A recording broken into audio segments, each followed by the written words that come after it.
Bueno, muy buenas tardes. Eh, Vamos entonces a dar inicio a este espacio de aula diplomática. Eh, Les doy la bienvenida a todas las personas que en este momento se encuentran ingresando a este webinar. Soy Alejandro Angarita y en nombre del Centro Iberoamericano de Estudios Internacionales les doy la bienvenida al aula diplomática, espacio donde generamos una conversación con diplomáticos de diferentes nacionalidades para hacerlos más cercanos a nuestros estudiantes, profesionales y comunidad en general que nos sigue y que tiene algún interés en formar parte del servicio exterior de su país de origen. Eh, estamos en la tarde de hoy con el país invitado que es Argentina. Nos acompaña en esta oportunidad el ministro Raúl Santiago Aylán. Él es el encargado de negocios ad interim de la Embajada de Argentina en Colombia. Me place presentarlo. Voy a dar un pequeño perfil de nuestro invitado. Él es licenciado en Relaciones Internacionales por la Universidad Católica de Córdoba. Ha estado trabajando en el Departamento de Relaciones Internacionales de la Municipalidad de Córdoba. Fue consultor de empresas también en materia de comercio exterior. Posteriormente presentó funciones en la Dirección General de Cooperación Internacional, donde fue responsable de la cooperación técnica bilateral con Haití, Brasil, Chile, Uruguay y Colombia. Coordinó también el desarrollo del programa de cooperación técnica más importante de Argentina, el Pro Huerta en Haití, que se ejecutó por 12 años con más de 200.000 beneficiarios y alto impacto.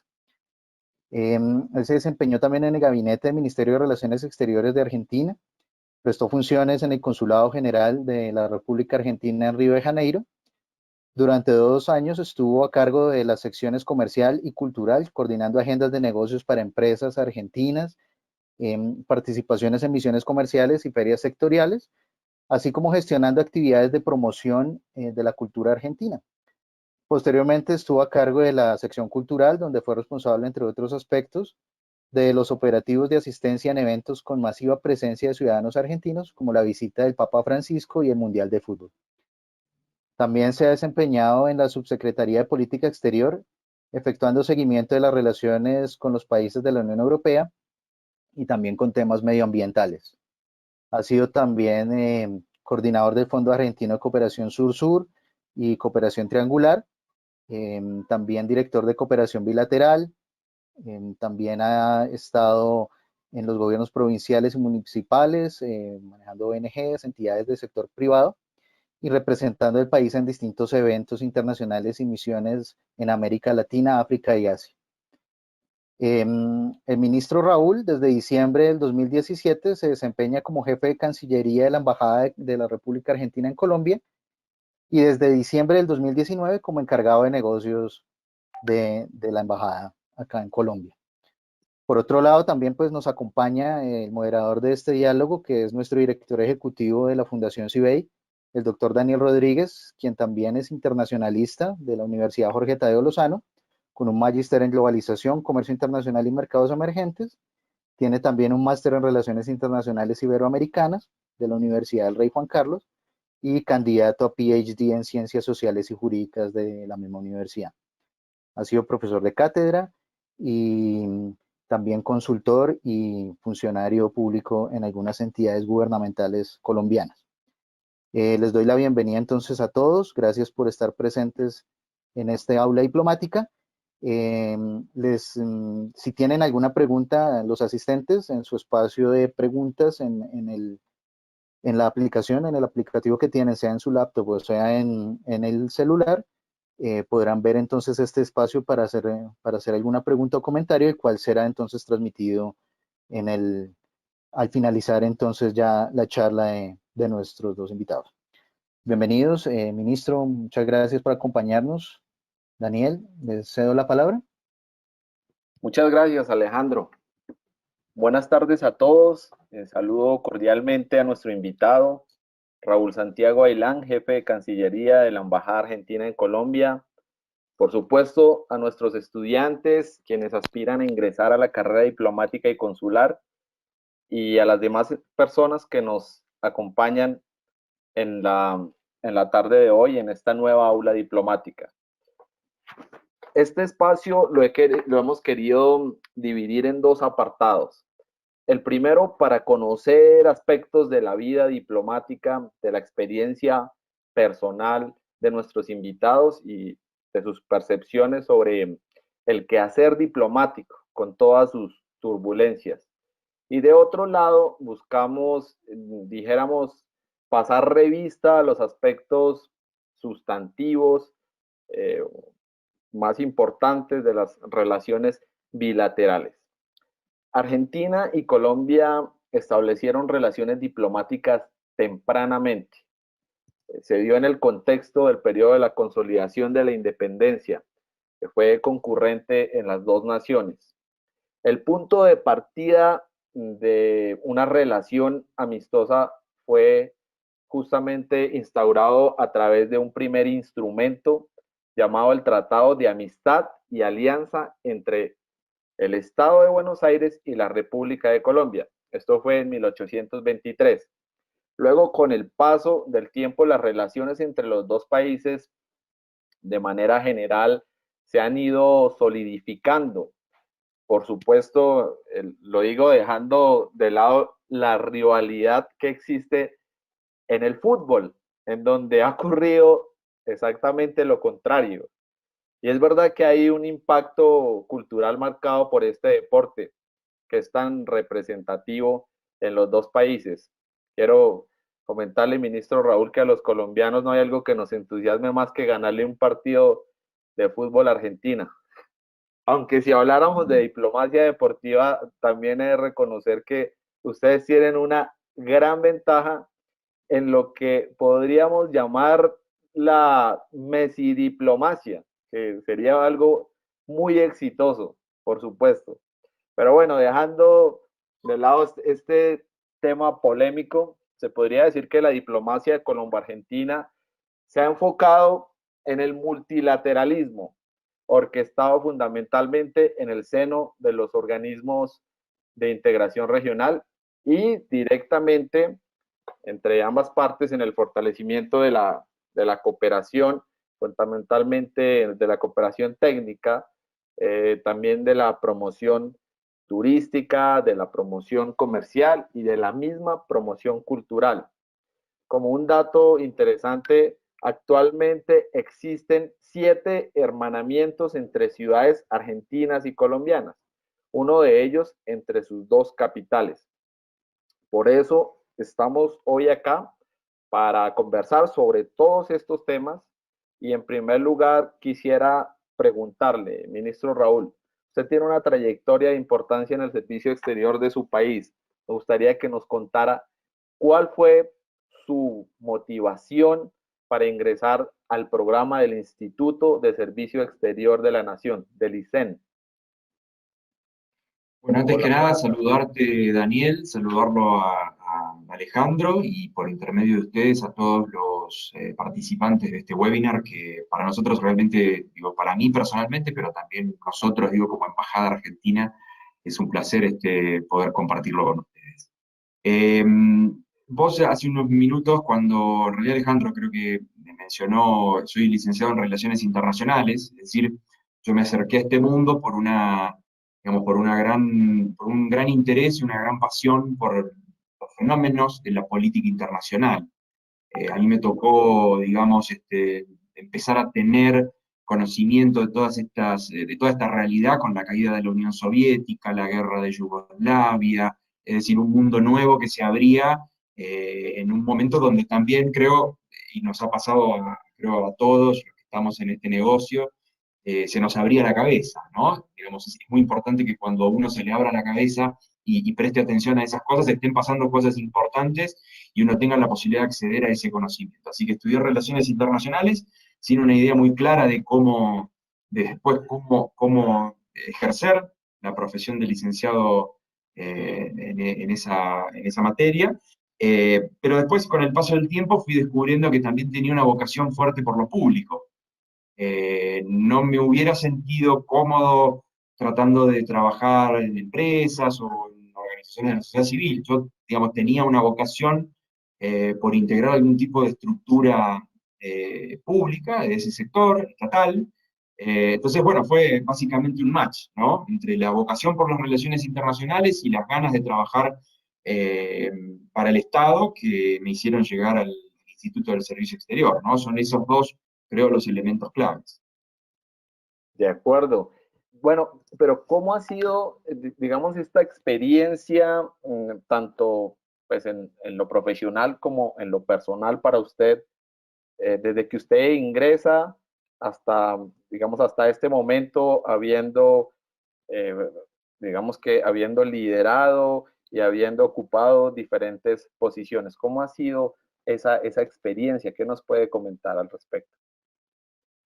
Creo que en el fondo es muy desafiante, y desafiante, digamos, por un lado por la complejidad. Hay momentos que son más complejos que otros y tareas que son más complejas que otras, pero digamos, la posibilidad de llevar adelante tan variadas tareas dentro de una misma estructura, a uno lo implica, digamos, lo lleva a tener una necesidad de flexibilizarse y una capacidad de entender cómo funcionan diferentes aspectos de la vida diplomática, ¿no? Eh, Como también, digamos, queda claro de la lectura de mi hoja de vida de casi 15 años ya en la Cancillería, digamos, llevé adelante acciones de promoción cultural, de promoción comercial, de asistencia consular a ciudadanos argentinos en el exterior, temas políticos multilaterales, temas políticos bilaterales. Entonces creo que el desafío de estar a la altura de cada uno de esos aspectos es muy grande porque a uno lo hacen tener que entender cómo funciona cada uno de esos ejes, cómo pararse dentro de cada uno, cuáles son los objetivos, cuáles son las herramientas, cuál es la función, qué es lo que la estructura del servicio exterior espera de cada uno de nosotros, y eso requiere un esfuerzo relevante, no solo de formación, porque uno, digamos, tiene una formación generalista, como todos los que creo que aspiramos a esta carrera, pero también en cuanto a digamos, al trabajo práctico que es. Y si a eso a uno además lo combina con desafíos familiares, yo por ejemplo Sí, tengo mi familia, tengo a mi esposa, tengo dos hijos en edad escolar aquí en Colombia, que uno nació en Buenos Aires antes de mi primer destino, cuando era muy pequeñito salió hacia Brasil, mi hija menor nació en Brasil. Digamos, hay que acomodar en un mismo carro diferentes melones. A veces el carro anda, los melones tienden a desacomodarse un poco, a la larga no, a la larga creo que si uno le pone mucha atención y mucho cuidado, es posible llevar reacomodar. ese carro de la carrera donde está la familia, el trabajo, los desafíos, de una manera bastante ordenada. Pero creo que básicamente los dos conceptos son desafiante y variado, ¿no? Esos son, creo, las dos notas de este tiempo en la carrera. Qué interesante. Bueno, pero en esa experiencia que se ha tenido durante estos 15 años, ¿cuál se podría decir que es como el reto más importante que ha asumido usted dentro de la función diplomática? Eh, Uno muy Digamos, reciente, que hablábamos antes, cuando mencionábamos un poco antes de empezar la charla, estuvimos conversando atrás de cámara, sí, y básicamente creo que fue la crisis de los varados a raíz de las restricciones a la circulación aérea internacional que impuso la pandemia, ¿no? Nosotros de un día para el otro nos encontramos con más de 2.000 argentinos en todo Colombia, buscando regresar al país en un contexto de mucho nerviosismo, de alta incertidumbre, donde tanto Perú, Chile, Brasil, Argentina, Colombia, Ecuador, todos cerraban fronteras, mucha gente que había venido con recursos justos, digamos, para llevar adelante sus vacaciones por 10 días, 15 días, se quedaron prácticamente en la calle sin tener noción de cuándo volvían. Creo que eso eh, puso a la embajada entera, ¿no? A todo el equipo, y a mí, bueno, ahora creo la suerte, porque hemos superado la crisis, pero en ese momento no lo veía como tal, quizá tanto, uno se veía de alguna manera abrumado por esa crisis, puso a toda la embajada en una tensión muy fuerte, prácticamente trabajando las 24 horas, trabajando desde los teléfonos celulares personales, debiendo exponernos en el aeropuerto, digo exponernos como estaban también expuestos los varados, ¿no? posibles contagios en el aeropuerto, en hoteles, ante circunstancias específicas de atención aquí en la embajada. Entonces, creo que desde el lado de la carrera, digamos, desde la rama consular de esta carrera que yo elegí, y muchos de las personas que están hoy presentes van a elegir seguramente, vino desde ahí, desde lo consular. Uno piensa a veces que los desafíos son la negociación de un acuerdo económico, de atender una visita presidencial al país donde uno está destinado, pero no, vino de lo que a veces se encuentra devaluado dentro de muchas carreras diplomáticas. Muchos, digamos, entran a los servicios exteriores buscando los grandes, digamos, los grandes brillos de la diplomacia multilateral, a veces Naciones Unidas, Ginebra, como le digo, ¿no? Las aperturas de mercados, negociaciones en materia de seguridad internacional, pero esto puso de relevancia la total importancia de la herramienta de atención consular y cuánto tiene que ser atendida por nuestras respectivas cancillerías. Así es, y sea un momento para felicitarlo también pues por el trabajo que realizaron y porque se pudo resolver de la mejor manera esa situación compleja para los cientos de argentinos que estaban varados en los aeropuertos o como usted me comentaba, en diferentes zonas, inclusive zonas apartadas de nuestro país. Ministro, uno de los objetivos principales de nuestra fundación es contribuir en la preparación de personas que aspiran a ser diplomáticos de carrera, como lo habíamos mencionado. Hemos ido abriendo espacios en algunos países de la región, fundamentalmente donde se ha instituido el concurso público de méritos, que realmente en la mayoría no existe o no está por lo menos reglamentado. Nos gustaría saber cómo es la composición y el funcionamiento del servicio exterior de la nación en Argentina y de la carrera diplomática en general. ¿Cómo funciona en su país? Bueno, básicamente, digamos, la carrera diplomática existe como existe en todos los países de la región prácticamente desde el inicio de la vida independiente, ¿no? Y ahí han empezado a aparecer diferentes marcos legales que le han ido dando forma.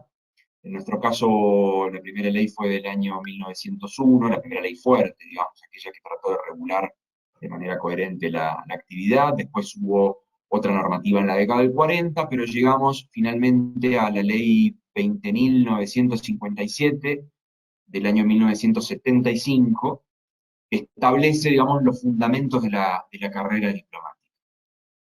Si yo tengo que decir cuál es el fundamento básico, digamos, o más importante o más relevante de la carrera diplomática argentina, es el Instituto del Servicio Exterior de la Nación. Creo que eso, digamos, todas las academias de formación de diplomáticos, de selección primero y de formación de diplomáticos después, son el eje central de lo que digamos, después va a haber en los años posteriores de cada uno de los aspirantes en ese momento, cuando ya estén en la carrera, ya como parte del cuerpo. Vamos, en ese momento es cuando uno sienta las bases de su carrera. En el caso nuestro, el Instituto del Servicio Exterior es un instituto que selecciona a los aspirantes becarios. Básicamente se hace un concurso de ingreso todos los años, donde se establece un número de vacantes. En los años de mayor cantidad de ingresantes, se ha llegado hasta 50 profesionales por año. Hoy estamos en los 25, 20, dependiendo de los años. Ya, pero es variable. Sí, exactamente, varía de acuerdo, bueno, capacidades presupuestarias, necesidades funcionales. Hay momentos en los que los países se encuentran en un momento de expansión de su red diplomática, entonces obviamente necesitan más profesionales, entonces ahí depende de muchos factores. Ese concurso de ingreso tiene una vocación muy federal.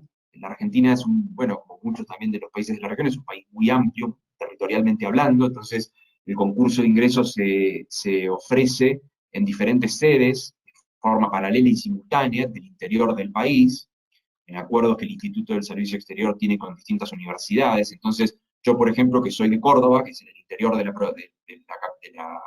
Argentina, a unos 800 kilómetros de la ciudad de Buenos Aires, pude estudiar en mi ciudad, pude rendir el concurso de ingreso, al menos en gran parte, en mi ciudad, sin necesidad de trasladarme a Buenos Aires. que eso creo que es un elemento muy importante.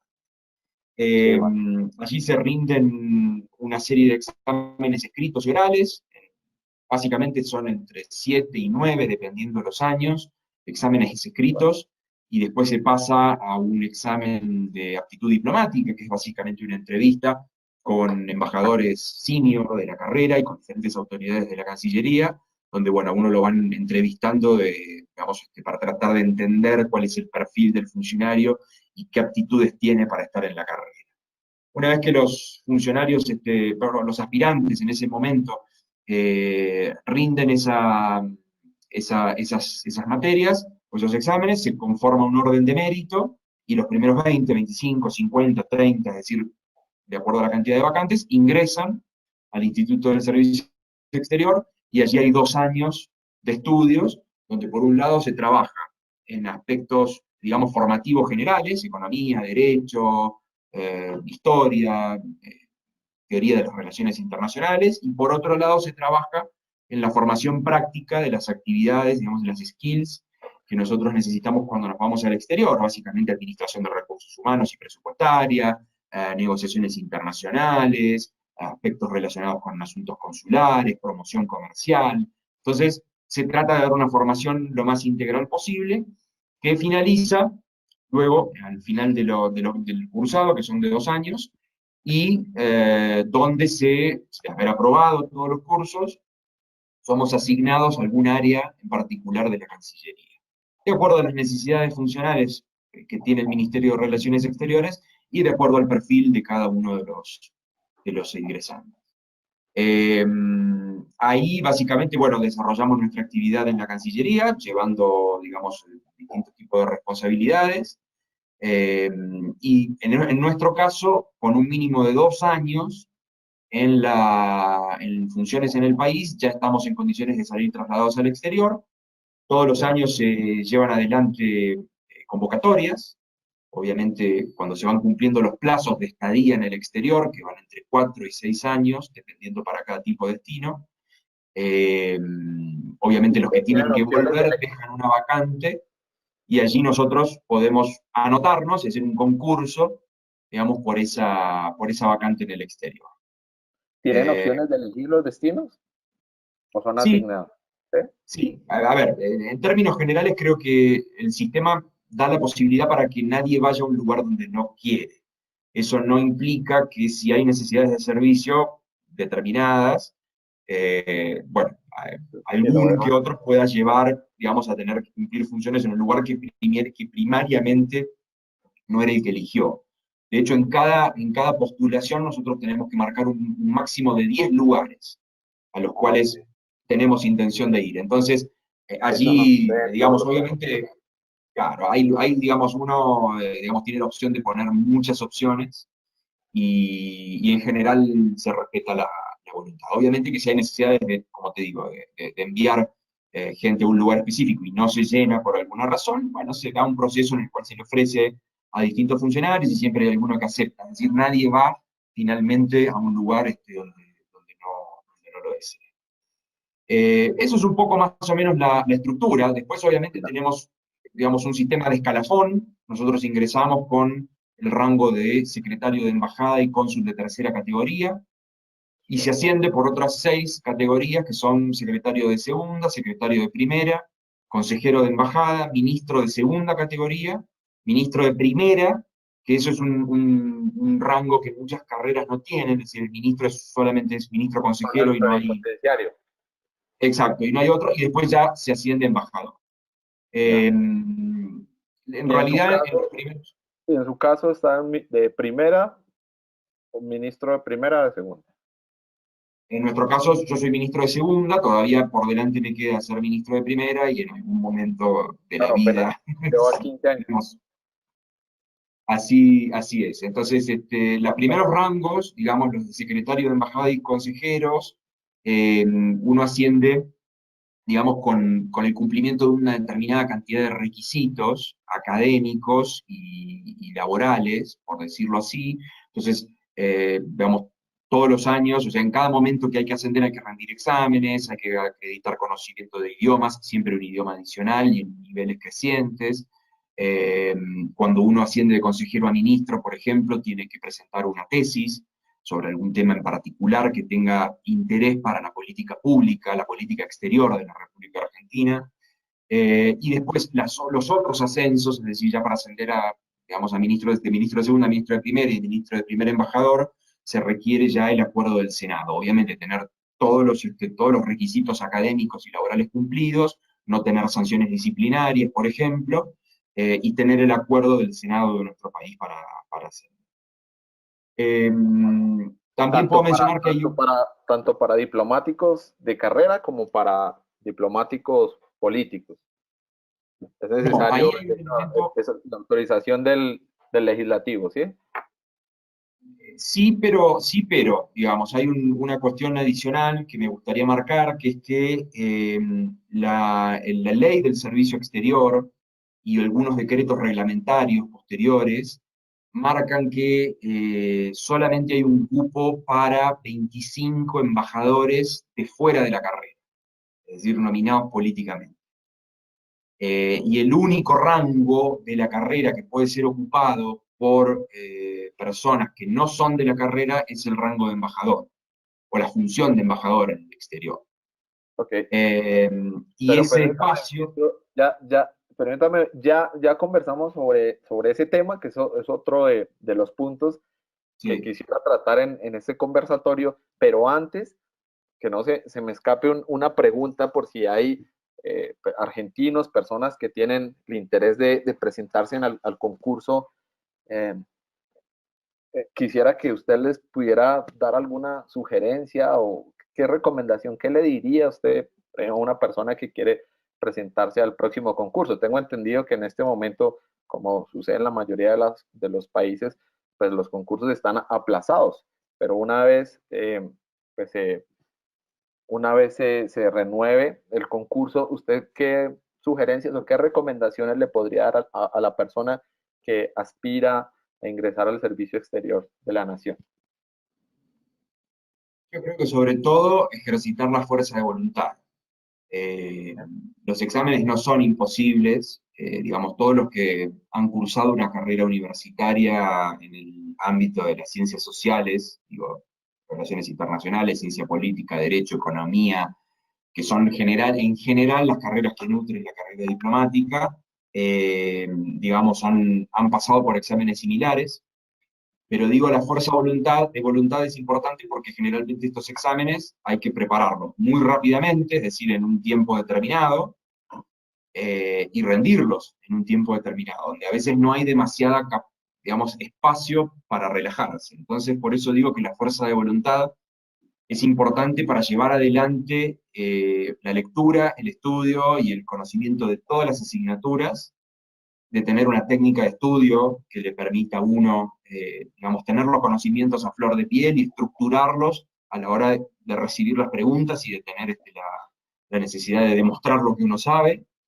Y después, para la carrera, digamos, para los que obviamente, digamos, ingresen y tengan éxito en ese primer objetivo que es ingresar a la carrera, después mucha flexibilidad.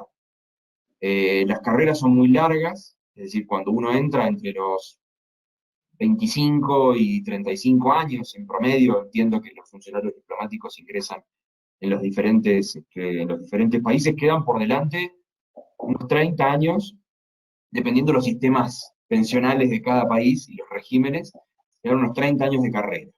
Entonces, mucha flexibilidad y mucha paciencia. Cuando uno tiene una carrera tan larga, y esto fue un director de personal, que era un embajador senior que nos tocó en el momento que nosotros ingresamos, nos dijo algo que a mí me quedó grabado y a toda mi generación le quedó grabada, que es que la carrera diplomática es una maratón.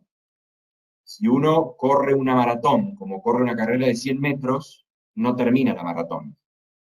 Entonces, una vez que uno ingresó, tuvo la fuerza de voluntad y tuvo la dosis de suerte necesaria para ingresar a las diferentes academias diplomáticas, queda por delante un largo trabajo que tiene que ser encarado con mucha seriedad, con mucha flexibilidad y con mucha paciencia, con mucho sentido de trabajo público, digamos, para el Estado. El Estado es la nación, digamos, en este sentido representa a la nación políticamente organizada, son nuestros ciudadanos por los cuales, digamos, estamos allí. Habrá diferentes gobiernos con los cuales podremos estar o no de acuerdo, pero tendremos que trabajar con ellos porque somos funcionarios del Estado y no nos corresponde a nosotros, vamos, tomar, al menos en los diplomáticos que no están en funciones directivas o de alta gerencia en cada una de las cancillerías, llevar adelante. Así que, digamos, mucha flexibilidad, mucha paciencia, mucha regulación de fuerzas, mucha capacitación permanente, el mundo cambia. Cuando yo ingresé no se hablaba de ciberdiplomacia, de diplomacia científica, de webinars, de nada de eso, y hoy en día trabajamos con eso. Entonces, si no entendemos hacia dónde va el mundo y qué tenemos que hacer para estar preparados, para estar a la altura de ese desafío, y probablemente nos quedemos por la mitad del maratón, ¿no?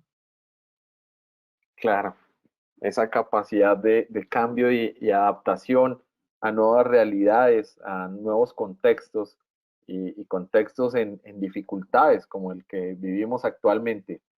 Bueno, retomando el punto anterior, en donde charlábamos sobre digamos, sobre los cargos diplomáticos, tanto de carrera como los políticos, yo quisiera preguntarle qué conocimiento tiene usted de cómo está distribuido ese reparto en Argentina. Por ejemplo, en el caso de los embajadores, cómo se da ese contrapeso entre embajadores profesionales y embajadores políticos.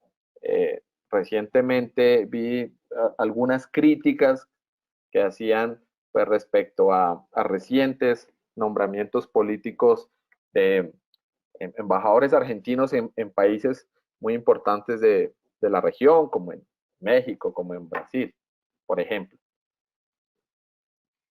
Bueno, como había alcanzado a decirte antes, Daniel, la ley del servicio exterior, digamos, establece que todas las funciones en embajadas y consulados en el exterior son, digamos, son para los diplomáticos de carrera. Pero Hay un artículo que marca que hay una excepción, que es que en aquellos, digamos, que está abierta la posibilidad de nombrar embajadores, designar embajadores en determinados países, a discreción del presidente, obviamente es una política que está en sus manos, a personas que por su calidad profesional, por sus antecedentes o digamos, por el impacto esperado de su gestión en el país al que se lo quiere designar, puede ser designado y tiene el rango de embajador, pero no pertenece a la carrera diplomática. Eso lo marca la ley de 1975. Después, en los años 90, hubo un decreto presidencial que marcó que hay un límite para el número de embajadores que vengan de afuera de la carrera diplomática, y ese es un número de 25.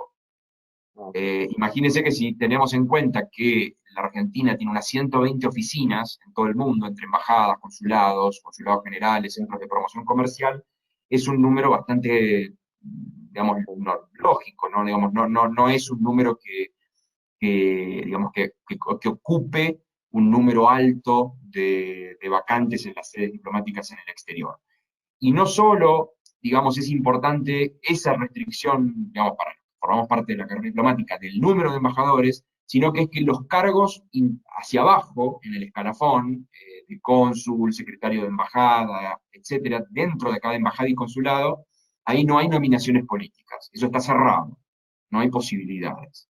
Eso creo que es diferentes en distintos países, pero bueno, yo creo que de todas maneras la ley y el decreto en ese sentido son sabios, porque la verdad es que hay destinos donde hay veces que hay personalidades que pueden cumplir mucho mejor que un funcionario de carrera, digamos, sus funciones. Sean personas que tienen amplio conocimiento internacional, exgobernadores, expresidentes que han estado como embajadores en otros lugares. Entonces, lo que quiero decir es que hay que ser, digamos, equilibrado en esto. Nosotros, digamos, tenemos la suerte y el privilegio, por un lado, y la responsabilidad por el otro, de tener digamos, a nuestra disposición, si se quiere, toda la red diplomática y consular Argentina, tenemos la responsabilidad como funcionarios de carrera de gestionarlo y de estar a la altura de ese desafío, y cuando toca trabajar con un embajador que no es de la carrera, hacerlo de la mejor manera posible. Nosotros, por ejemplo, aquí en Colombia tuvimos un embajador designado políticamente, es decir, dentro de este cupo de 25, que el día 10 de diciembre del 2019, cuando cesó el gobierno del presidente Macri e inició el gobierno del presidente Fernández, él cesó en sus funciones, y por eso yo quedé encargado de negocios hasta que se designe el nuevo embajador. Nos agarró la pandemia en el medio y todas las restricciones, y por eso yo continúo aquí. Pero, digamos, son 25 solo embajadores, no el resto de los funcionarios, y son nombrados y cesan por el mismo embajador, por el mismo presidente que los nombra. Bueno, bien. Bueno, ahora pasemos a la segunda fase de esta aula, y es entrar a conversar ya lo concerniente a las relaciones bilaterales entre Colombia y Argentina. Ministro, ¿nos podría usted contar un poco de la historia de estas relaciones? Si usted conoce de momentos en donde hayan existido dificultades, momentos críticos o diferencias diplomáticas significativas entre estas dos naciones. No, empiezo por el final. La verdad es que es una relación que no ha tenido diferendos serios. Obviamente son dos países que han tenido recorridos históricos de diferente tipo en la región. La Argentina sufrió dictaduras militares, Colombia sufrió un conflicto armado, digo, para hablar de los últimos 50, 60 años de las historias de los dos países, y esas condiciones de la vida interna de cada país muchas veces ha hecho que nuestros países estuvieran en sintonías diferentes, ¿no? En materia de política regional y de política exterior.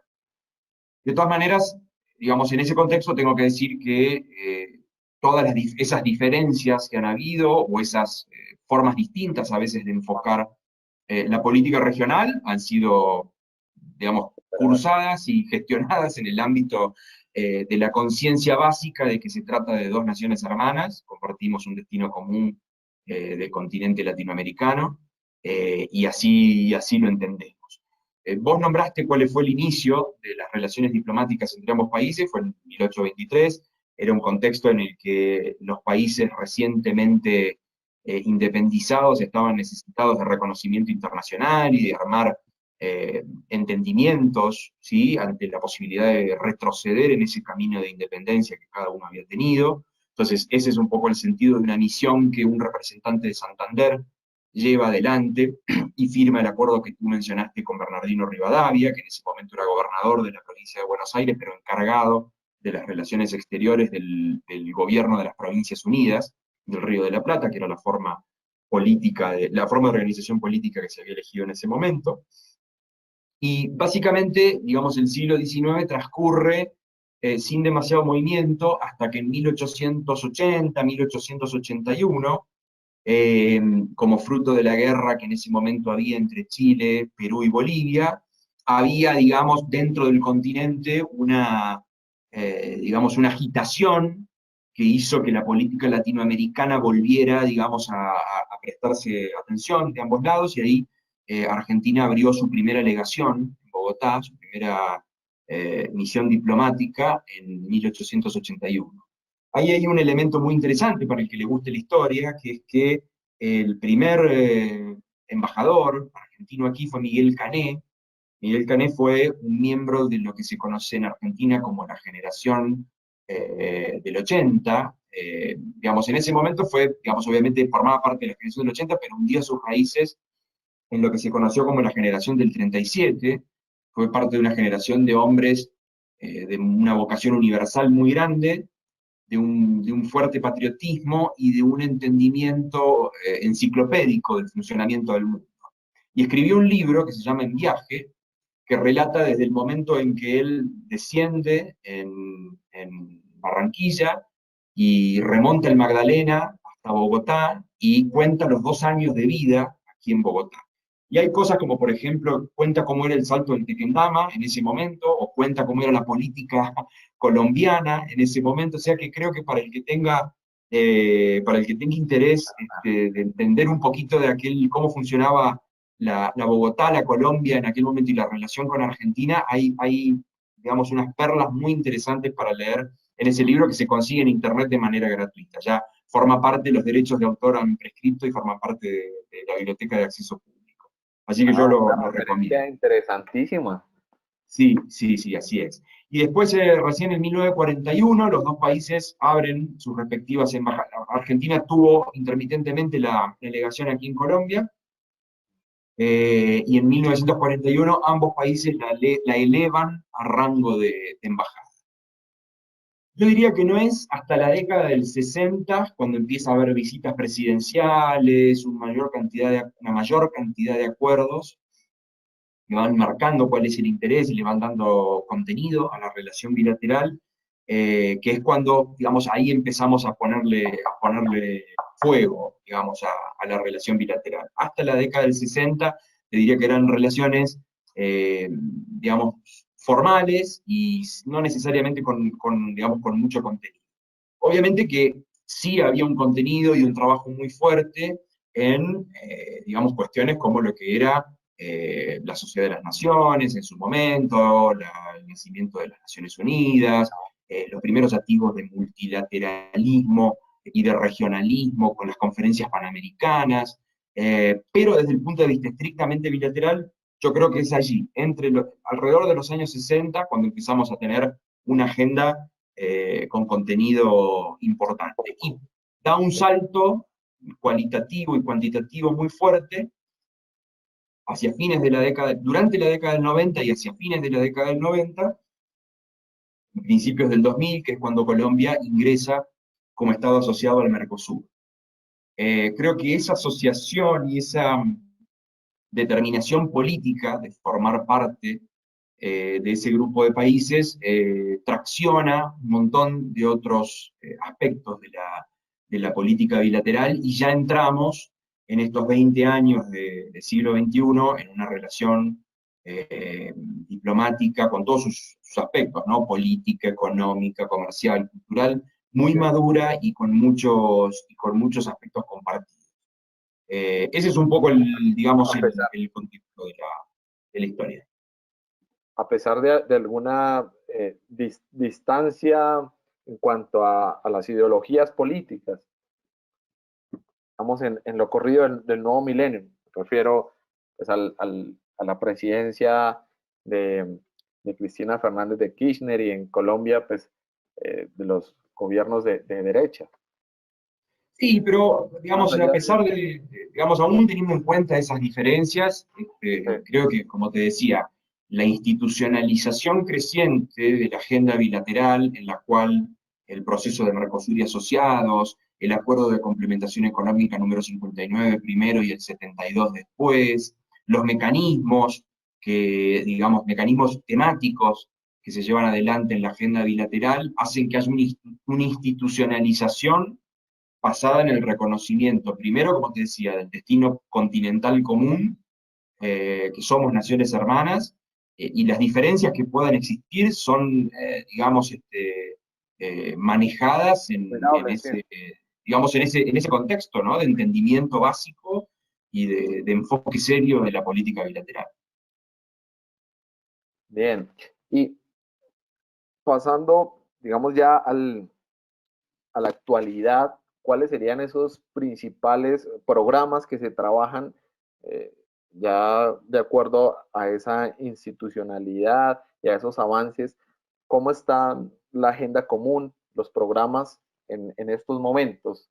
Y no sé si hay algo especial que tenga que ver con el tema de la pandemia. Bueno, básicamente los mecanismos son, digamos, mecanismos de conversación y mesas de trabajo que periódicamente se reúnen, sientan objetivos de trabajo conjunto y se van desarrollando acciones en el marco de esos planes de trabajo que son acordados periódicamente. Nosotros básicamente tenemos mecanismos en temas como drogas, tanto lo que tiene que ver con lucha contra el narcotráfico como enfoque de salud pública, ¿no? Y de lucha contra las adicciones.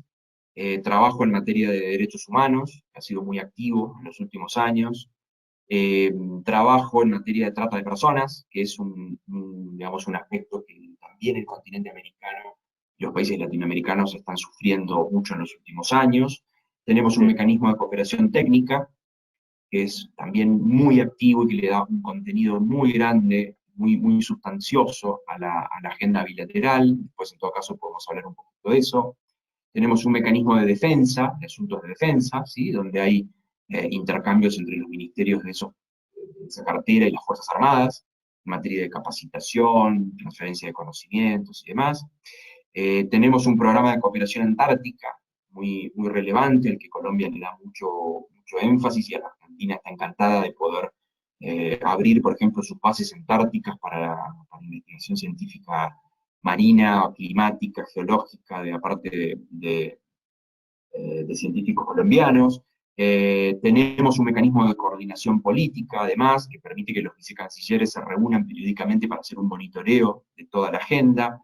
Tenemos digamos, una comisión administradora del Acuerdo de Complementación Económica número 72, que es digamos, el mecanismo que los países del Mercosur tienen con los países extra-Mercosur, o los países asociados, donde se hace un monitoreo del comercio, donde se negocian generalmente, también de manera periódica, diferentes necesidades que los países tienen. Eso es un mecanismo absolutamente activo.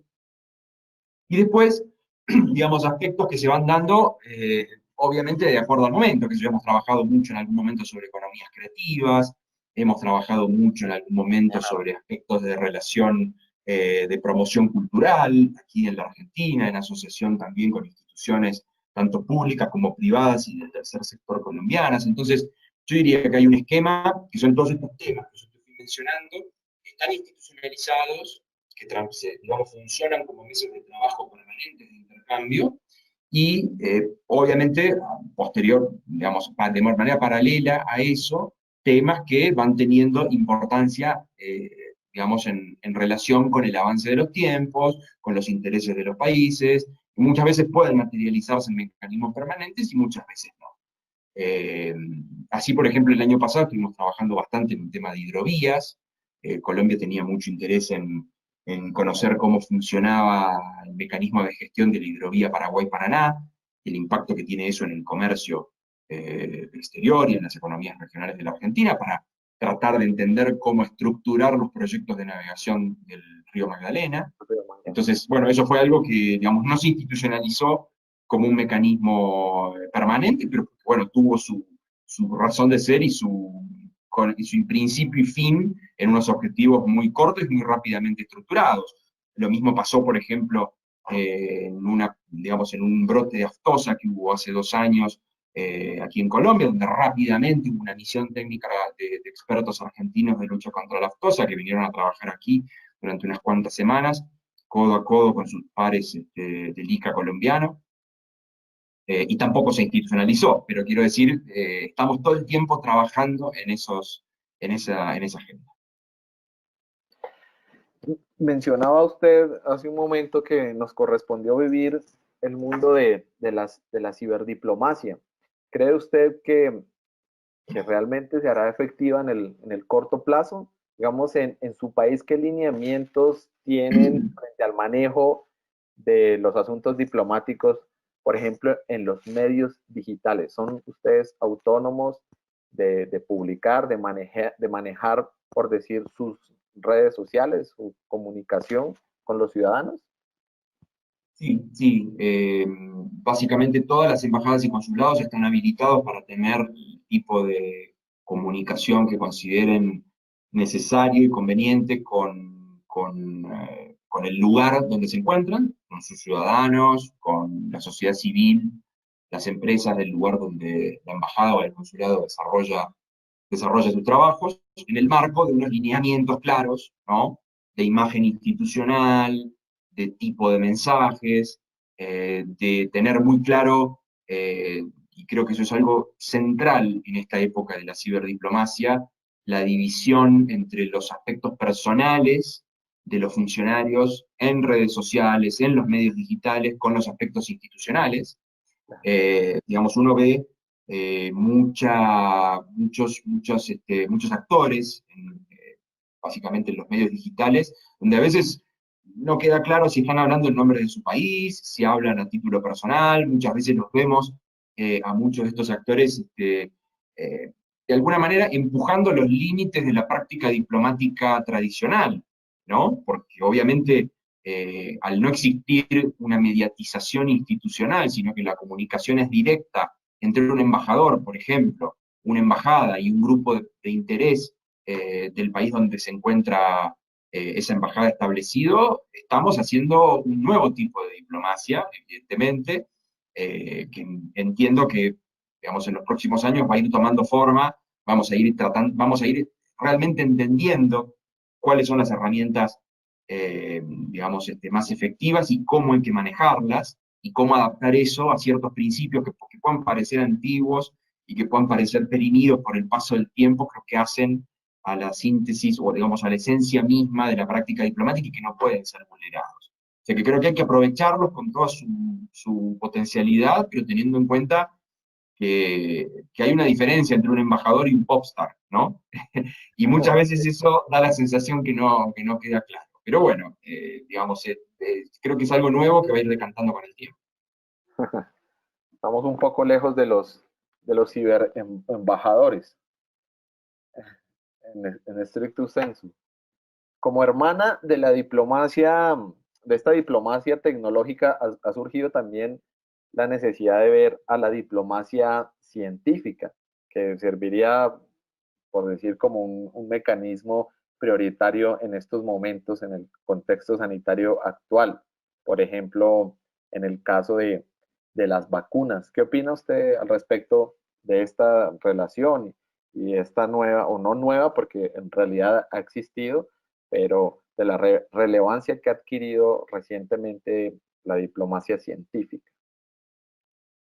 Y bueno, yo creo que la diplomacia científica se ha transformado en un deber, ¿no? En un deber de nuestros estados. Digo, lo hemos visto en todos los espacios de diálogo de líderes internacionales en relación con la pandemia.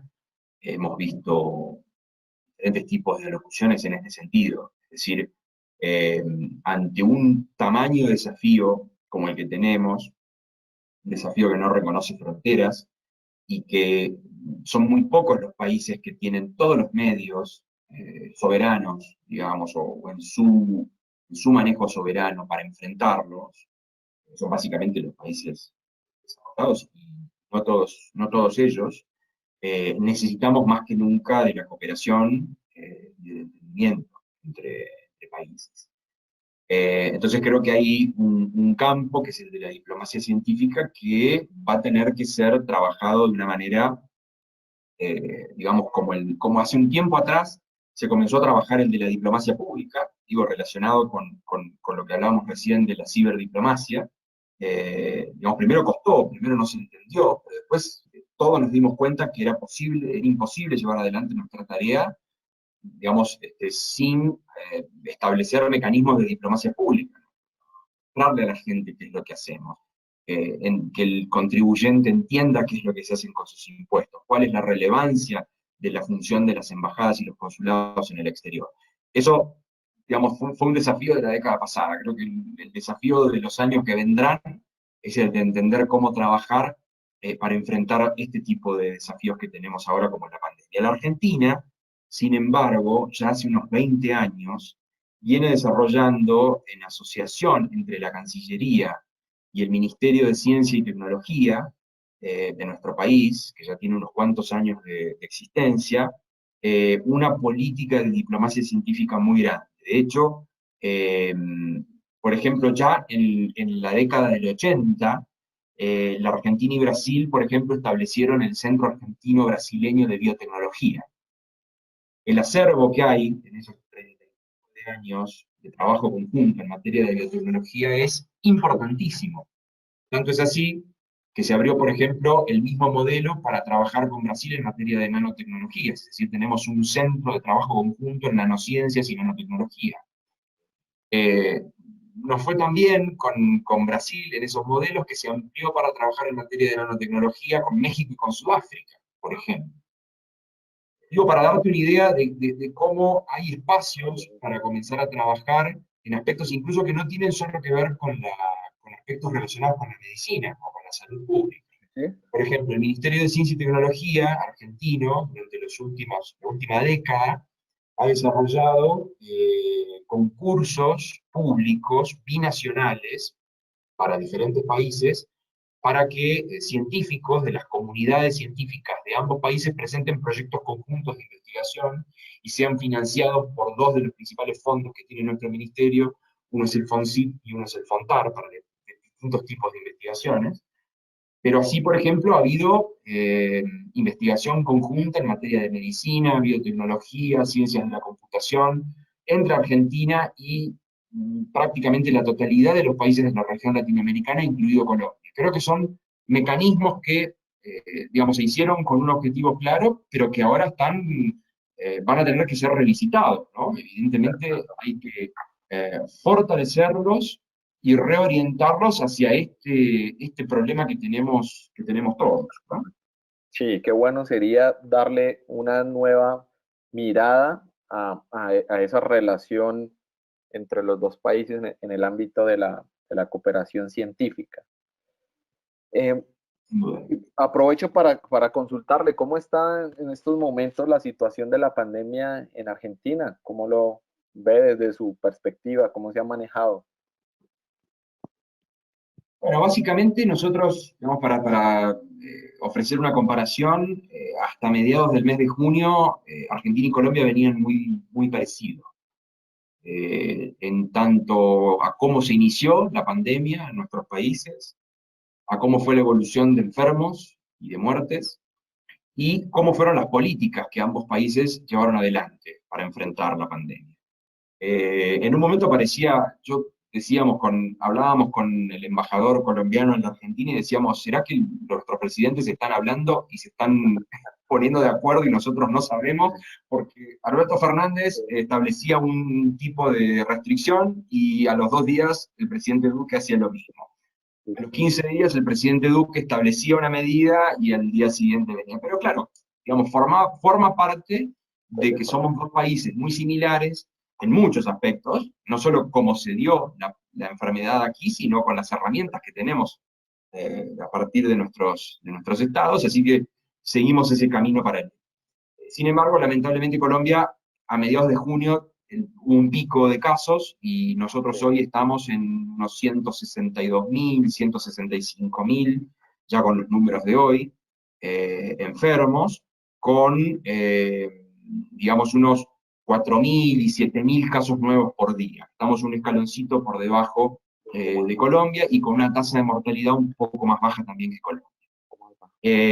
Sin embargo, nosotros tenemos un aspecto diferente, que es que básicamente un 90% de los casos de coronavirus en la Argentina están centralizados en lo que es el área metropolitana de la ciudad y el Gran Buenos Aires, mientras que aquí Bogotá y área metropolitana concentra un poco más del 30% de los casos. Por suerte la Argentina, digamos, el resto del país estuvo bastante bien controlado, con muy poquitos casos, y lamentablemente en la última semana se han empezado a ver brotes pequeños por ahora en diferentes puntos del país que esperemos que puedan ser encapsulados de esa manera. Ahora, más allá de estos aspectos que tienen que ver con digamos, con la enfermedad, creo que digamos, la economía argentina, tanto como la economía colombiana, están digamos, en un proceso de tensión máxima. La caída económica en nuestro país entre marzo y mayo, por ejemplo, se perdieron 280.000 empleos formales, es decir, registrados. No hay registros, obviamente, del impacto en la economía informal, que en los países latinoamericanos es tan fuerte. Y creo que tenemos, digamos, un desafío enorme en materias de políticas públicas. El sistema de salud argentino siempre se ha caracterizado por ser un sistema universal y de alta prestación, es decir, la salud es gratuita en la Argentina para cualquiera, incluso para turistas o extranjeros que recién llegan a vivir en Argentina, digamos, residentes. y con un grado de penetración en diferentes lugares del país muy, muy fuerte, pero aún con esa condición de fortaleza histórica, estamos, digamos, acercándonos a escenarios donde en fines del mes de agosto podamos estar llegando a un 90-95% de ocupación de las camas de terapia intensiva, que hoy están en un 65-70%. Entonces creo que los desafíos, más allá de los diferentes puntos de partida, los desafíos que tiene Argentina y Colombia son muy parecidos, y obviamente, lo dijo nuestro presidente, lo dijo el presidente Duque, de esta no se sale solo. Es decir, no salimos Argentina o Colombia o Ecuador o Brasil con sus herramientas, porque es una ola, la pandemia, que nos pasa por encima, y así como nos pasó con la crisis de los varados, donde la embajada al principio no tenía las herramientas para atender semejante crisis, nuestros estados, cuando se inició la pandemia, claramente no estaban, digamos, con todas las herramientas a mano para enfrentarlas. Obviamente tuvieron que pasar los meses, tuvieron que pasar las semanas, tuvo que haber una inyección muy fuerte de recursos públicos en ambos países para duplicar o triplicar en algunos casos las capacidades del sistema hospitalario, para entender cómo funcionaba la circulación del virus, para entender qué tipos de medidas de restricción eran las que había que aplicar, y ahora creo que ya estamos un poco mejor. Pero el futuro es tan incierto, y lo que nos enseñan las semanas que han pasado nos deja tanta incertidumbre, que creo que vamos a tener que estar muy atentos y con, digamos, con todas las herramientas a disposición, nacionales, regionales y globales, muy, muy prestas. Bien. De otro lado, hay un tema de abordaje casi que obligatorio, y tiene que ver con las Malvinas. Ministro, ¿usted nos puede comentar algo sobre la posición oficial o actual de Argentina frente a la soberanía de las Islas Malvinas? ¿Cuál cree que sea, por ejemplo, la motivación de que el Reino Unido no quiera retomar las negociaciones diplomáticas para poner fin algún día a este diferendo? Bueno, es un tema complejo, ¿no? Bastante. Sí. Y largo, con muchas aristas, con muchos elementos, digamos, que se abren del tema principal. Pero yo te diría que básicamente la posición argentina está basada sobre algunos pilares, digamos, muy consolidados. El primero de ellos te diría que es el de los títulos históricos que la Argentina tiene sobre las Islas Malvinas, las Islas Georgias y las Islas Sandwich del sur, más todos los espacios marítimos circundantes, que cualquiera que vea un mapa de la amplitud que tienen todos esos territorios, digamos, no tanto insulares, pero sí los marítimos correspondientes, se va a dar una idea del alcance que tiene la disputa. Pero básicamente, digamos, esos títulos históricos están basados en, digamos, el primero, el descubrimiento español en el siglo XVI. En segundo lugar, más de 30, creo que 32 gobernadores nombrados por España para las Islas Malvinas, lo cual marca que había un ejercicio de la soberanía, no solo desde el punto de vista jurídico, sino también práctico, efectivo, y una serie de actos y de acuerdos internacionales llevados adelante por España durante todos esos años, que dejaron claro que cuando Argentina, o en el primer momento las Provincias Unidas del Río de la Plata, se independizan, hereda esos títulos por el principio que, bueno, todos nosotros, digo, los que estamos aquí, mal que mal conocemos, porque lo hemos estudiado en Derecho Internacional, que se llama uti possidetis iuris, es decir, todos los territorios que pertenecían a la corona británica pertenecen, con sus diferentes divisiones internas, a los países recientemente independientes. Así la Argentina toma posesión de las islas, designa gobernadores, establece una comandancia general, digamos, manda licencias de pesca y de explotación ganadera, por ejemplo, en las islas, hasta que en 1833, en un tiempo de paz, hay un acto de fuerza en el que una fuerza naval del Reino Unido llega a las Islas Malvinas, toma preso al gobernador, lo pone en un barco y lo devuelve junto con la población que allí había a Buenos Aires. Desde allí en más, digamos, durante todo el siglo XIX y hasta la década del 50 del siglo XX, la Argentina ha protestado y ha llevado adelante declaraciones de no reconocimiento de esa situación y ha considerado ese acto como un acto de fuerza, y la ocupación derivada de ese acto de fuerza una ocupación ilegítima.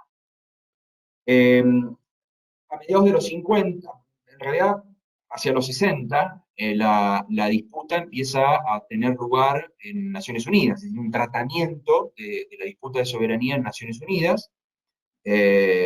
Naciones Unidas reconoce a la cuestión Malvinas como una cuestión colonial, ¿sí? Reconoce que Gran Bretaña es una potencia colonial en las islas, reconoce que existe una disputa, y lo más importante de todo, llama a las partes a negociar, a sentarse y a discutir una solución para una salida pacífica.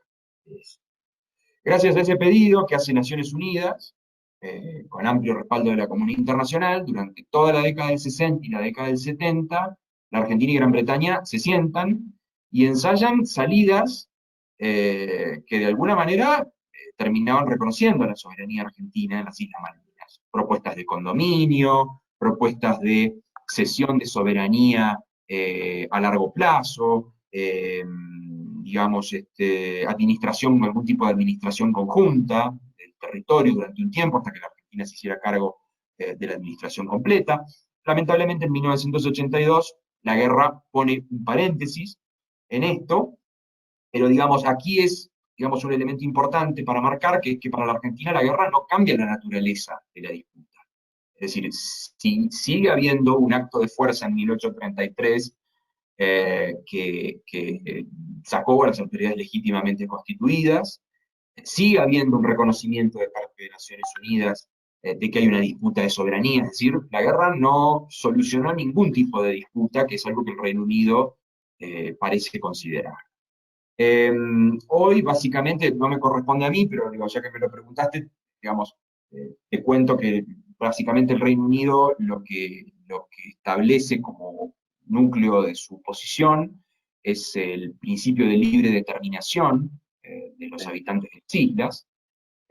La Argentina considera que ese principio no es aplicable a la situación, en primer lugar porque todos aquellos que estudiaron Derecho Internacional saben que en Derecho Internacional la noción de pueblo tiene unos aspectos muy claros, muy sencillos, pero muy presentes, que no están presentes en la población que habita las Islas Malvinas, básicamente porque es una población implantada, es decir, es el fruto de una ocupación ilegítima que sacó en un barco en 1833 a los pobladores que había en ese momento, y además porque las propias Naciones Unidas, y no por este caso, en la resolución 1514 del año 1962, establece que, digamos, cualquier principio de libre determinación no puede ir en contra de la integridad territorial de los estados. Entonces, desde que la integridad territorial argentina está afectada desde 1833, no habría principio, digamos, no habría base para aplicar el principio de libre determinación. En ese contexto, digamos, hoy la Argentina tiene una posición irrenunciable, está marcada por nuestra Constitución Nacional, hay una cláusula dentro de la Constitución Nacional que establece que la cuestión Malvinas es absolutamente irrenunciable en reconocimiento de los derechos soberanos argentinos, y en esa base la Argentina trabaja muy fuertemente en foros internacionales, ustedes lo verán, todos aquellos que estudian y que observan la realidad internacional, la OEA, el Comité de Descolonización de Naciones Unidas, el Mercosur, la CELAC, en su momento la UNASUR, organismos regionales temáticos, CELAC China, la Cumbre de América del Sur y países árabes, la Cumbre de América del Sur y países de África, todos reconocen que hay una disputa, digamos, en todos esos ámbitos se reconoce que hay una disputa de soberanía y se llama a las partes a negociar. Hoy lo que Argentina le pide al Reino Unido es sentarse a negociar soberanía, y es lo que el Reino Unido se niega a hacer desde hace ya muchos años. Simplemente marcarte que, digamos, esto, y acá viene la parte, digamos, que por detrás de una disputa de soberanía, es decir, no estamos hablando solamente de títulos jurídicos, estamos hablando de una porción de territorio marítimo y una porción de territorio terrestre, valga la redundancia, muy importante, con ingentes recursos. Es decir, hoy, digamos, la pesca, a través de las licencias que otorga el gobierno ilegítimo de las Islas Malvinas, afecta seriamente las poblaciones de peces, calamares, de todas estas especies que tanto valor económico tienen, afecta la pesca en Argentina. Por eso, por ejemplo, ayer mismo el Senado aprobó, le dio media sanción a una ley que eleva la multa que la Argentina le cobra a las empresas extranjeras que pescan en aguas las cuales Argentina tiene derechos soberanos. Y por otro lado, tiene también un aspecto muy importante, que ahí hay un punto de contacto también con una situación muy actual de Colombia, que es la disputa actual en la Corte Internacional de Justicia por el archipiélago de San Andrés, o ya no por el archipiélago de San Andrés, pero sí por la plataforma continental y la delimitación marítima. La Argentina también ayer, en el mismo paquete de leyes, se le dio media sanción a la demarcación de la plataforma continental argentina, luego de un trabajo que fue de 1996 hasta 2009, donde se hicieron investigaciones oceanográficas que marcaron cuál era la real extensión de la plataforma continental argentina más allá de la anilla 200, que es la reconocida por la Convención de Derecho del Mar. Fue aceptada, ese trabajo fue aceptado por Naciones Unidas. Entonces, al ser aprobado por la Comisión de Límites de Plataforma Continental de Naciones Unidas, nosotros hoy estamos demarcando nuestra plataforma continental y en base a eso tener mucho más claro y dejar mucho más claro a la comunidad internacional que los recursos de esa plataforma continental, que incluyen territorios en disputa, esos recursos, por ejemplo, mineros, hidrocarburíferos, que están empezando a explorarse y explotarse, son argentinos y que la Argentina tiene un derecho. Es decir, hay obviamente una cuestión de títulos jurídicos, pero una cuestión de recursos y de planteamiento estratégico de lo que la Argentina quiere para sí en materia de desarrollo económico y de presencia en el Atlántico Sur, que es un área muy importante por, como te decía, todos sus recursos económicos allí presentes. Excelente síntesis y un material muy, muy interesante para los estudiantes que se están preparando para el concurso. Y Colombia, en el gobierno del presidente Duque, ya manifestó su posición de respaldo a Argentina, pues algo que no había sucedido. Se hablaba de una relativa neutralidad de Colombia frente a este diferendo, pero ya el presidente Duque pues dejó claro cuál es la posición de nuestro país. Ya nos estamos pasando un poco del tiempo, sin embargo, no quisiera terminar sin preguntarle sobre dos cuestiones. Una sobre el aspecto que tiene que ver con la diáspora venezolana, con la migración venezolana, porque ha sido uno de los asuntos más relevantes a nivel regional en los últimos años. Y pues esta movilidad internacional ha hecho visible una problemática de situación humanitaria, además que demanda por parte de los gobiernos pues, ayudas y aumentos, por supuesto, en los presupuestos de los países para poder atender esa situación. Por eso quisiera que nos pudiera comentar rápidamente pues cómo ha manejado Argentina o su gobierno esta migración masiva de ciudadanos de Venezuela, cómo está esa situación allí en ese orden. Bueno, digamos, en primer lugar decir que digamos, el quantum de la migración venezolana a la Argentina, si bien es muy importante, como importante es la diáspora, los varios millones de migrados venezolanos, no tiene obviamente el impacto en la Argentina que tiene aquí en Colombia, ¿no? Donde se comparte tanta frontera común, tantos lazos en común, y donde el número es realmente abrumador, ¿no? Y el desafío que ha tenido el Estado colombiano para poder enfrentar esa demanda de servicios y digamos, toda la complejidad de la cuestión migratoria ha sido mucho mayor que en la Argentina. También hay un elemento básico, digamos, que es que Argentina históricamente ha sido un país abierto a la inmigración, es decir, no nos olvidemos que durante gran parte de los primeros años del siglo XX, la población de solo la ciudad de Buenos Aires era más del 30% extranjera.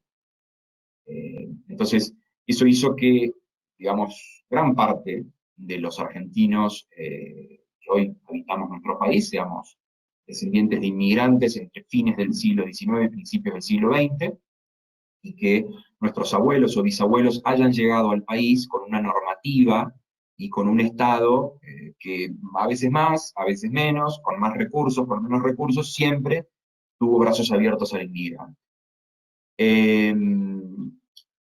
Obviamente hoy el contingente de migrantes venezolanos en la Argentina es mayor a cualquier otro. Nosotros en los últimos 20 años hemos tenido principalmente migrantes de Bolivia, Paraguay y Perú, que han sido los primeros grupos, históricamente hablando, en los últimos 20 o 30 años, ¿no? Una vez que cesó la corriente migratoria europea o asiática, o del Medio Oriente, básicamente. Y entre 2014 y 2019 hay alrededor de unos 170.000 venezolanos radicados en el país. Básicamente, digamos, lo que se vio es que hubo un aumento mucho mayor en los últimos años, y muchas veces, digamos, lo que fue necesario es tomar algunas medidas de flexibilización de parte del Estado en cuanto a documentos. Por ejemplo, sabemos que muchos venezolanos habían tenido problemas para viajar con su pasaporte, con su cédula, con su partida de nacimiento, con su título universitario en condiciones de ser revalidado. Muchas veces ellos, digamos, contaban con fotocopias digamos, o directamente no contaban con el documento. Entonces ha habido una política muy fuerte de flexibilización en ese sentido, para garantizar los beneficios de una migración legal y una residencia legal en la Argentina. Básicamente los venezolanos se han beneficiado de lo mismo que se benefician los migrantes colombianos en la Argentina, con otros números y otras razones, otras características de esa migración, pero que es el acuerdo Mercosur de residencia, que otorga una residencia temporaria por 2 años y luego de esa de 2 años una permanente, por el solo hecho de ser nacional de alguno de los países miembros o estados asociados del Mercosur. Entonces, simplemente con demostrar la nacionalidad venezolana, como lo demuestra un nacional colombiano en la Argentina, puede acceder, o un argentino en Colombia también, puede acceder a una residencia temporaria de 2 años.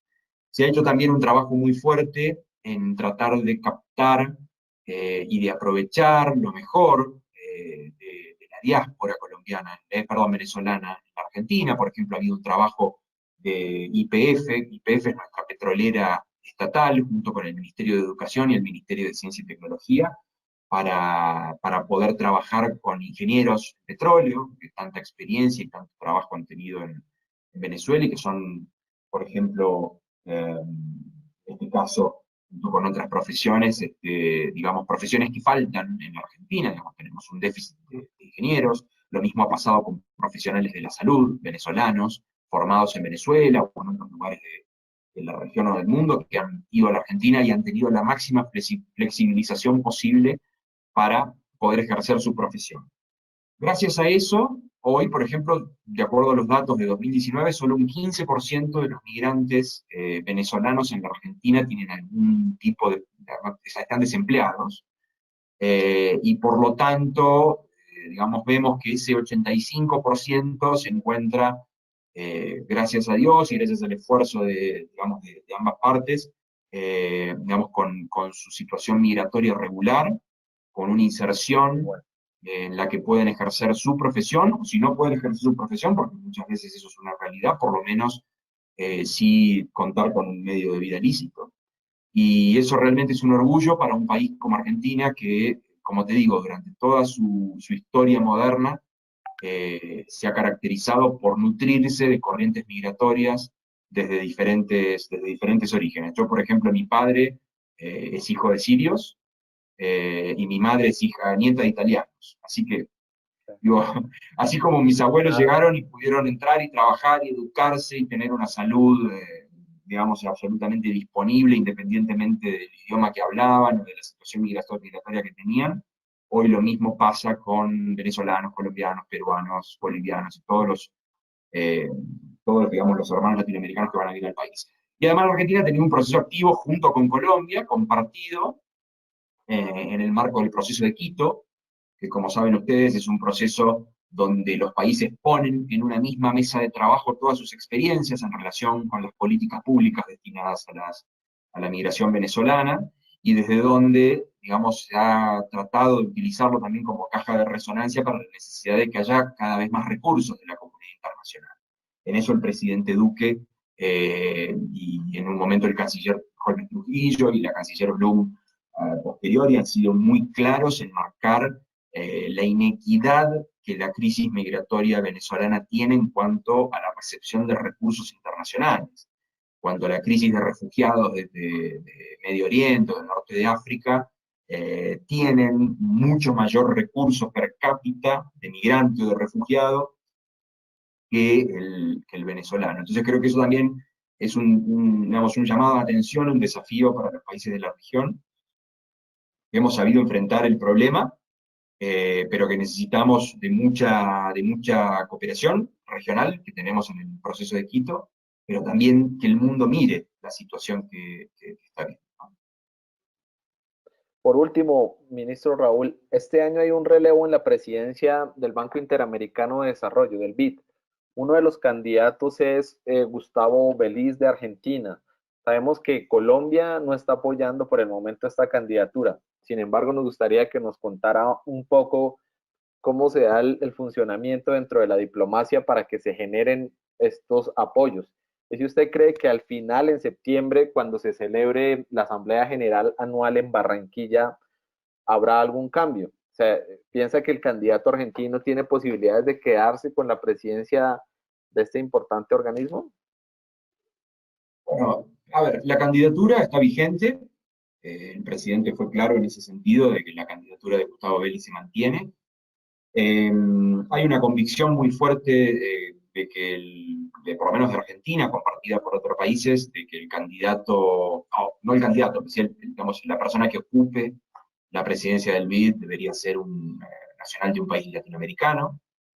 Y hasta donde sabemos hoy hay tres candidatos, ¿no? Claver Carone, postulado por Estados Unidos, Laura Chinchilla y Gustavo Vélez. En ese contexto, el trabajo diplomático, mientras la candidatura está, digamos, el trabajo diplomático continúa, no incluye solamente a los países del continente americano, incluyendo Latinoamérica y el Caribe, sino al resto de los países que forman parte del BID, europeos y asiáticos. Y básicamente el trabajo que se hace para este tipo de candidaturas es un trabajo que lleva mucho esfuerzo para un diplomático en su vida profesional habitual, porque, digamos, el proceso de candidaturas, de presentación, negociación, solicitud de apoyos o intercambio de apoyos, lleva mucho tiempo y lleva mucha necesidad de trabajar con múltiples variables. Imagínense candidaturas como, no sé, por ejemplo, el secretario general de Naciones Unidas, o candidaturas como el secretario general de la OMC, o el de algún otro organismo, OMS, OPS, digamos, son organismos con una amplia membresía, donde hay una política regional muy activa, es decir, las regiones suelen trabajar como aliadas, y se da un proceso de negociación diplomática muy técnica y muy fuerte, y a veces muy larga, y con mucho esfuerzo de planificación por parte de las cancillerías, para obtener la mayor cantidad de apoyos de esa candidatura. Los intercambios de apoyo y las solicitudes de apoyos, digamos, en las embajadas bilaterales, es un trabajo prácticamente semanal, para organismos como, no sé, la Unión Postal Universal, la Organización Internacional de las Migraciones, el Banco Interamericano de Desarrollo o la Organización Mundial del Comercio. Así que creo que es algo que vale la pena para aspirantes a la carrera diplomática seguir, no solo por lo que tiene que ver, digamos, en cuestión de política regional, siempre se ve, digamos, por dónde va la política en estos casos, sino también cómo es el trabajo diplomático que está detrás de las bambalinas, ¿no? Detrás del telón. Sí, y bueno, ojalá pues nos quedemos con la presidencia del BID en la región. Muchas gracias, ministro. De verdad que fue un honor tenerlo presente en esta actividad académica y le deseo los mayores éxitos en el campo diplomático en cualquier posición que usted ocupe. Un abrazo y mil gracias. Bueno, muchas gracias, Daniel. Gracias, Alejandro, también. Y gracias a todos los, creo que 60 y algo, recién estuve viendo, anduvo entre 60 y 70 siempre. A los 60 que nos acompañaron, decirles que desde la Embajada Argentina estamos a disposición para continuar trabajando en este tipo de iniciativas con el CIBEI, si fuera necesario, no sé, ahondar en algún aspecto en particular que genere mayor interés digamos, en la gente que forma parte del ecosistema del centro. La Embajada Argentina está a disposición y lo mismo a nivel individual de cada uno de los que hayan participado aquí, estamos abiertos para consultas y apoyarlos en lo que pueda estar en nuestro alcance. Muchísimas gracias. Gracias, ministro. Alejandro. Le agradecemos entonces igual su participación, ministro Raúl. Vamos a pasar un momento a algunas preguntas que han hecho los asistentes al evento. Se las voy a transmitir entonces, señor ministro. La primera es, si usted es tan amable y nos puede repetir el libro que recomendó de las relaciones colombo-argentinas. Están un par de personas preguntándonos el nombre de ese libro. En viaje. En viaje. Y el autor es Miguel Cané. C-A-N-E. Como les digo, ponen Miguel Cané PDF en viaje, como muchos hacemos para obtener algún tipo de documentación o libros en Google, lo van a tener rápidamente, porque digo, está ya abierto en cuanto a sus derechos, y hace referencia a digamos, a un momento muy claro, ¿no? Que es los finales del siglo XIX, pero es una postal muy linda de lo que eran nuestros países en ese. Gracias, ministro. Vamos a ir con otra pregunta que nos hace, en este caso, perdón, un minuto. Eugenia, perdón, discúlpeme, se me fue. Se me fue aquí. Bueno, perdón, nos pregunta Rafael Daza Toscano,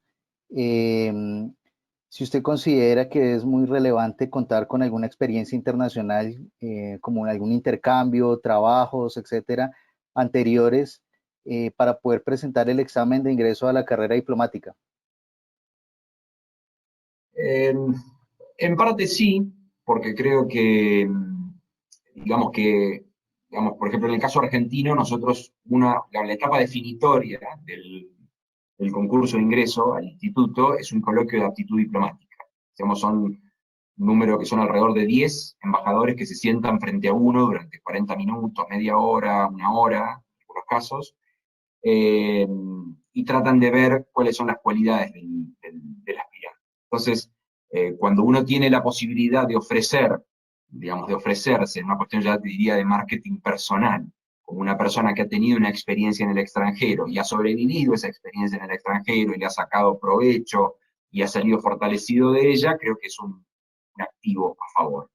Sin embargo, no creo que sea una condición sin la cual no se pueda. Me parece que eso no es así.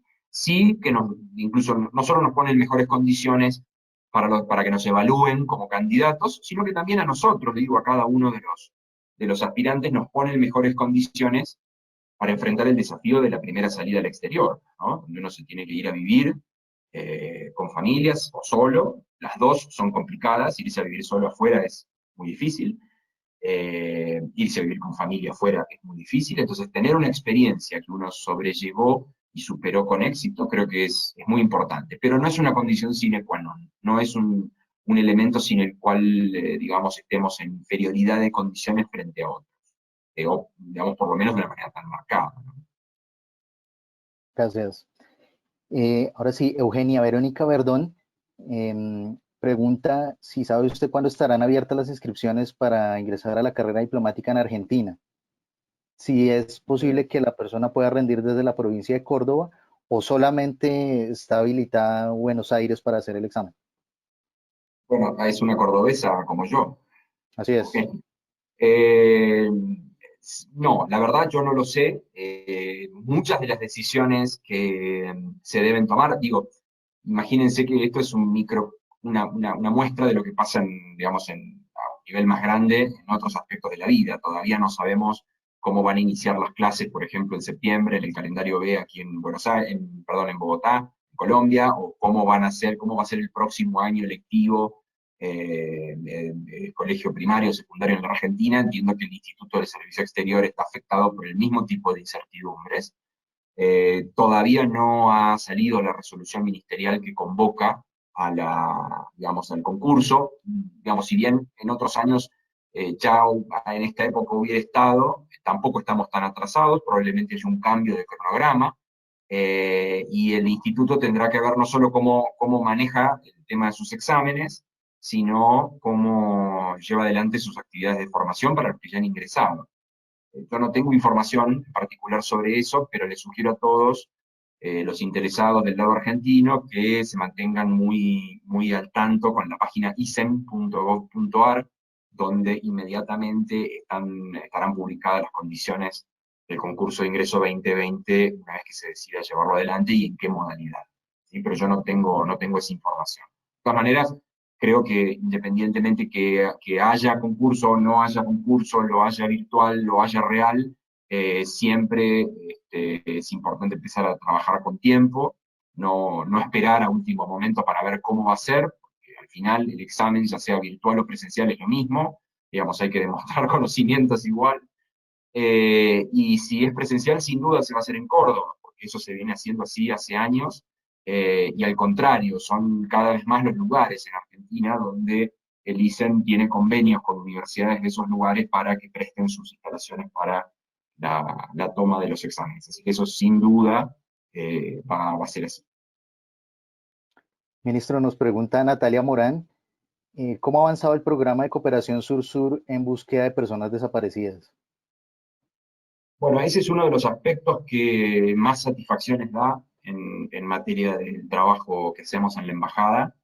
Eh, Hubo dos proyectos, uno de ellos que ya va por su cuarta fase implica ya 6 años, de 4 por 2, no, 8, perdón, años de trabajo, lo cual para dos países que han pasado por diferentes tipos de gobierno, para dos países que han tenido o que tienen habitualmente problemas presupuestarios, donde son dos países que la institucionalidad muchas veces cambia con el paso del tiempo, se reorganizan ministerios, secretarías, grupos de trabajo, direcciones nacionales, unidades, etcétera, que un proyecto dure 8 años marca, digamos, de la importancia que tiene, es decir, para ambas partes. El primer proyecto fue un proyecto de fortalecimiento del Banco de Perfiles Genéticos de Colombia, sobre la base del Banco Nacional de Datos Genéticos de la Argentina, que básicamente funciona, digamos, como un reservorio, digamos, un lugar donde se conservan y se procesan muestras de ADN de aquellas personas que están buscando a sus familiares desaparecidos. Eso no tiene que ver solo con un trabajo científico o técnico, sino que tiene también que ver con un trabajo humano, que es cómo se trabaja con las muestras, cómo se trabaja con la información que se procesa, cómo se trabaja con la información que se le da a los familiares, etc. Ese proyecto tuvo,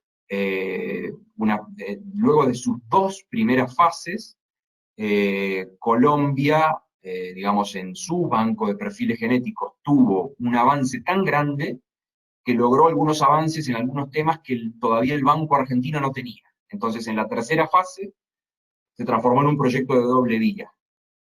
Entonces, Argentina recibió, luego de los primeros 4 años en los que Argentina hizo una transferencia de conocimientos a Colombia, en los segundos 2 años, en los terceros 2 años, perdón, Colombia hizo una transferencia en relación con certificación de normas ISO para el tratamiento de muestras genéticas humanas. Ahora en su cuarta fase, y ya en una muestra de evolución y de madurez, involucra fondos de la Unión Europea, ya es un proyecto de cooperación triangular para los que trabajan o han estudiado en materia de cooperación internacional saben que la cooperación triangular es una de las nuevas modalidades y que están sobre la mesa prácticamente en cada una de las discusiones que hay sobre cooperación internacional. Así que bueno, contamos con fondos de la Unión Europea, básicamente para que los dos países puedan beneficiarse de experiencias de diferentes institutos de investigación europeos en materia de genética y genética forense que puedan ser de interés para las partes. Y después hubo otro proyecto de 2 años. El proyecto, el primero que estoy diciendo, continúa hasta la actualidad y es uno de los orgullos de la relación bilateral, por la gran cantidad de gente que se ha capacitado en los dos países. Y como les decía, hay un segundo proyecto que ya finalizó, que tuvo 2 años de trabajo en el marco del programa capitaneado por las dos cancillerías, pero ya venía trabajándose en el ámbito interinstitucional antes, que estuvo a cargo del equipo argentino de antropología forense. Como ustedes saben, es una ONG que adquirió experiencia y prestigio internacional en la búsqueda de desaparecidos de la última dictadura militar en la Argentina, y ha desarrollado trabajos conjuntos con diferentes instituciones colombianas, pero básicamente con el Instituto de Medicina Legal. Durante 2 años se hicieron capacitaciones con la intención de aumentar la capacidad del Instituto de Medicina Legal de tener capacitadores. Lamentablemente, el número de desaparecidos en Colombia, hace que con los recursos de personas capacitadas para hacer genética forense y búsqueda de restos, no sé, si pasaran varias décadas hasta que efectivamente se pudiera dar verdad y justicia a los familiares de las víctimas, lo cual, vacía de contenido la idea de verdad y justicia. Es decir, si una madre tiene que esperar 60 o 70 años para que los restos de su hijo aparezcan, bueno, esa madre habrá muerto y no habrá tenido justicia. Entonces, el sentido de este proyecto era aumentar el número de capacitadores, de formadores dentro del Instituto de Medicina Legal, para tener más capacidad de ir a terreno por parte de los especialistas colombianos y poder acelerar el ritmo de búsqueda y recuperación de restos óseos. Así que le agradezco a Natalia por la pregunta, porque es un ejemplo claro de cómo los dos países, desde una historia conflictiva y que ha seguido caminos diferentes, porque son conflictos y historias diferentes, han encontrado una manera de asociarse y marca cuán rica puede ser la relación entre ambos, y cuánto impacto puede tener para los dos países. Gracias, ministro. Bueno, también nos preguntan cómo se maneja el tema de los detenidos connacionales en otro país. Si nos puede contar ahí brevemente qué asistencia brindan ustedes a estos connacionales argentinos. Bueno, por suerte son muy pocos. Digo por suerte porque es una situación humana muy compleja la del nacional detenido en el exterior. Muy pocos los argentinos en Colombia, los colombianos en Argentina son un poco más, tampoco es un número excesivo. Pero básicamente, es uno de los desafíos más grandes que tiene la asistencia consular.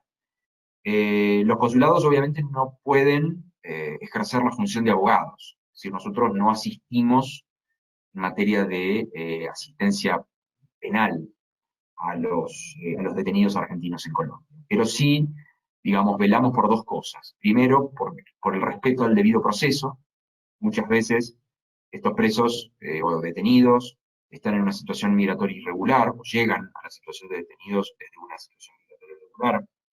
Muchos de ellos no tienen documentos, muchos de ellos no conocen cómo es el sistema penal en Colombia, muchos de ellos no tienen vínculos en Colombia, y por lo tanto no tienen la posibilidad de acceder a un abogado que pueda acercarle un amigo o una familia que se lo pague.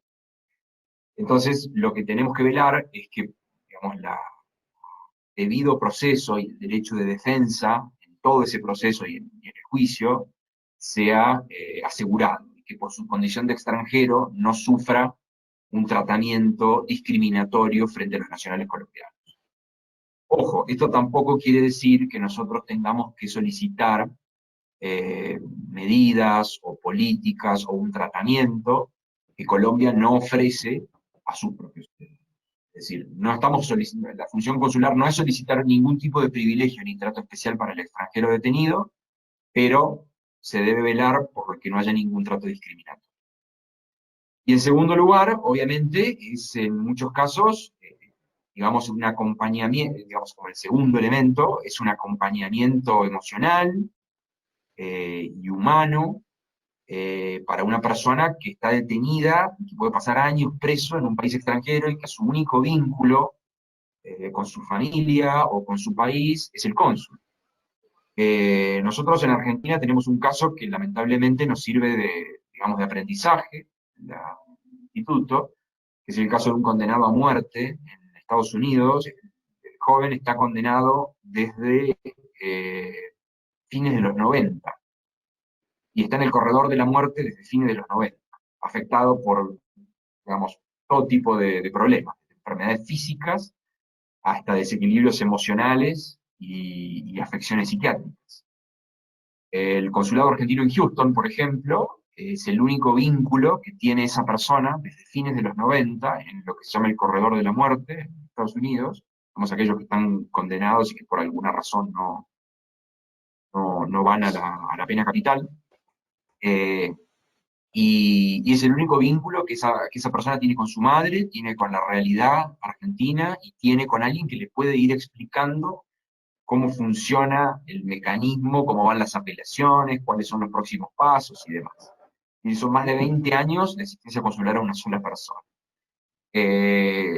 Por eso digo que es algo bastante complejo y que requiere no solo de cumplir con, digamos, con el reglamento de lo que el cónsul tiene que hacer por el ciudadano argentino o por el ciudadano extranjero detenido, sino que a veces el cónsul tiene que poner mucho de su humanidad y de su empatía para apoyar emocionalmente a una persona que no está para nada bien, ¿no? Ya, digamos, estar detenido o estar preso durante largo tiempo es una situación extrema para cualquier ser humano, en el exterior es mucho más. Ministro, muchas gracias. Queremos agradecer también a todos los asistentes que nos acompañaron en la tarde de hoy en este evento de Aula Diplomática. Y pues a su vez invitarlos a que nos acompañen de nuevo en Aula Diplomática próxima que viene. Vamos a tener como invitado al doctor Jorge Hernando Pedraza, el secretario general de la Comunidad Andina de Naciones. También nos acompañará próximamente el embajador de Ecuador en Colombia en este mismo espacio. Y también los invitamos a que nos acompañen en los eBay Lives que hacemos periódicamente a través de la plataforma Facebook. Y bueno, pues, ministro, muy agradecido con su apoyo y con su participación en este espacio. A todos, entonces, muchas Muchas gracias, gracias. Alejandro, Los nuevamente. esperamos. Gracias, Daniel, y a todos. Los esperamos y también que nos sigan en nuestras redes sociales. Muchas gracias. Feliz tarde a todos. Muchas gracias a todos. No, hasta luego. Adiós.